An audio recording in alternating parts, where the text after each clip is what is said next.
Hey everyone, it's your favorite news junkie back with another update. Today we're diving into the latest drama from Zimbabwe. So, picture this. A Zanu provincial committee meeting in Masvingo, meant to be a routine political gathering, erupts into absolute chaos. And why, you ask? Well, it all centers around the 2030 mantra. Now, for those of you not in the loop, the 2030 ED slogan is a rallying cry for President Emerson Mnangagwa's vision for Zimbabwe by the year 2030. But here's where things get spicy. Loyalists of Vice President Chiwenga were having none of it.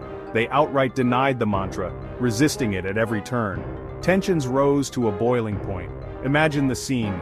Voices raised, arguments flaring, and finally, the Chiwenga loyalists decided they had had enough. In a dramatic exit, they left the meeting before it was even dismissed. This walkout sends a clear message. All is not well within the ranks of Zanu PF.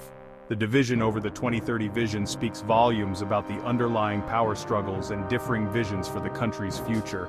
It's a story of political drama, loyalty, and the clash of visions. What does this mean for Zimbabwe's political landscape? Only time will tell. Stay tuned for more updates and don't forget to like, comment, and subscribe for all your latest news. Until next time, stay informed and stay curious.